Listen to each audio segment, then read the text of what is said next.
Kiwi FM 102.2. Spida Hunter from ehpfitness.com. He knows a bit about fitness. And he's here to increase our fitness IQ, make sure that we're all sorted when it comes to sorting out our fitness problems, issues, or even just getting into it as a whole. It is Spida Hunter, ehpfitness.com, joining us from the gymnasium this morning. Hello to you, Spider.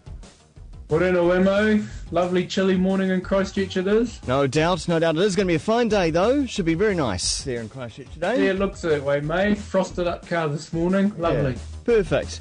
All right, today we're going to be looking at how to increase your flexibility without stretching, Spider. Yeah, mate, it's possible. Anything's possible, I think so. Yeah, you can, I'm just getting up to get it ready to demonstrate, but you can pretty much increase your flexibility without actual static stretching. So static stretch is if I throw my leg up on my bench here and then I lean towards my toes. I'm going to stretch out my hamstring, which is behind my thigh. Yep. That's a static stretch for, 20, 30 seconds. Most people only do it for 10 seconds. And then that's a static stretch there. But what the kind of flexibility that we're after is functional flexibility and ranges of motion that we use in everyday living. So, by the way, I just wondered, with the static stretches, say where you've got your leg up on the bench there, you often see some people bouncing on that. They sort of bounce. Is that a good thing to do? It definitely has its place, Wemo, but I'll say for the general public, no, but it definitely does have its place. So ballistic stretching, where you're there and you're slightly bounce, it's a very controlled bounce, so yes, it does have its place. It just depends who's doing it and how it's being done. Yeah, all right. Don't want to take it too far yourself without at least some possible training on that. Perhaps you'll break a hamstring or something. Tear a hamstring before a long weekend. Yeah, which wouldn't be nice at all. All right, let's get into this flexibility then. So the kind of flexibility we're after is real functional flexibility. So in everyday movements where you have to do up your shoelaces and all that sort of stuff. So static stretching obviously has an impact on increasing the length of your, if we use hamstring, because that's a basic thing for most people to understand, is that, static stretch will increase your range of motion in the hamstrings, your ability to stretch, lengthen them, but you have to ask the question, how much of that will transfer into tying up your shoelaces? And sometimes it has a big correlation, and then other times it doesn't, because when you're doing a static stretch, you're static. There's nothing dynamic about it, but in life everything is dynamic and is moving. Yes. So a couple of great exercises for dynamic flexibility, my friend. What I call a reaching lunge. They're a lovely exercise. So you got your traditional lunge, which is kind of nice tall spine, and you go lunge into a position and then you push back off that lead leg. Yep. This one is a reaching lunge where you reach towards your shoes or your shoelaces. So you go to step out in front of you with your lead leg, and then you're going to reach to your shoelaces, trying to keep a nice strong spine throughout the entire movement. So it's as if you're going to be picking up something off the floor and you've got dumbbells in your hand to add to an external load.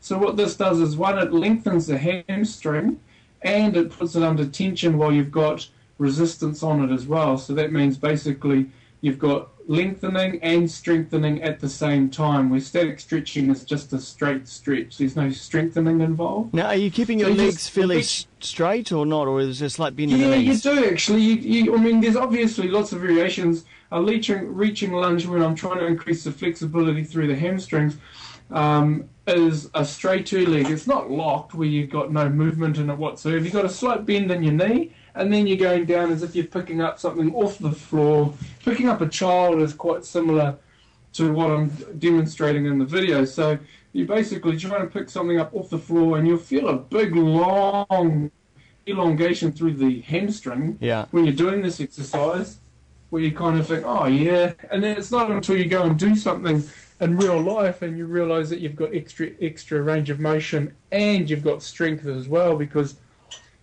people talk about flexibility and that you need to be flexible, but I tend to believe, and there's obviously lots of scientific literature to defend every case, that You need lengthening of the muscles, flexibility, but you need strength as well to be able to hold the integrity of the joints and all the rest of it.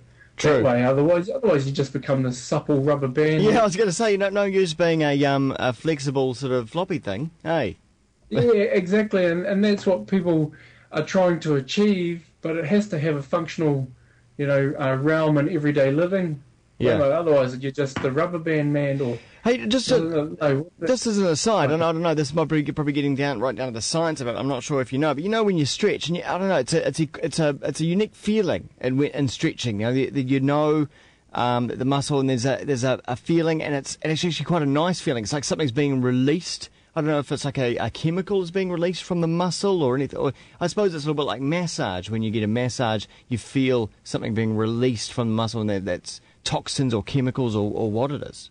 Have any idea? Well, absolutely. It definitely is, Wemo. So that's where yoga and those forms of exercise, even Tai Chi, have a fantastic transfer to stress reduction, because you when you're hopping into poses into yoga, and you inhale to create space, exhale to move into the space, which is terms they use in some forms of yoga. Yeah. You can you can almost feel your muscles are stretching while under tension, under strength, and you can just feel tension go away from your body. I mean, I'm not sure if they've done tests on on a cellular level to see that there have been negative neurons to be removed from the muscle. Yeah. But, I'm a believer in that sort of stuff, and if it makes you feel good after you've done a session like that, like massage does, because massage is a surface way of increasing flexibility and making you feel good, where yoga is, and Tai Chi and even Pilates, that's another deeper form of the same sort of stuff that we're talking about. So I'm on the same page as you, Wemo. I don't need science to tell me I feel bloody fantastic after yoga. Spida Hunter, if it feels good, do it. Yeah, as long as it's, not too many macaroons, my favourite. Spida Hunter is on Twitter, SPIDA Hunter, one word, and also find him at ehpfitness.com. Cheers, Spida. See you next week. Sweet as butter. Track now.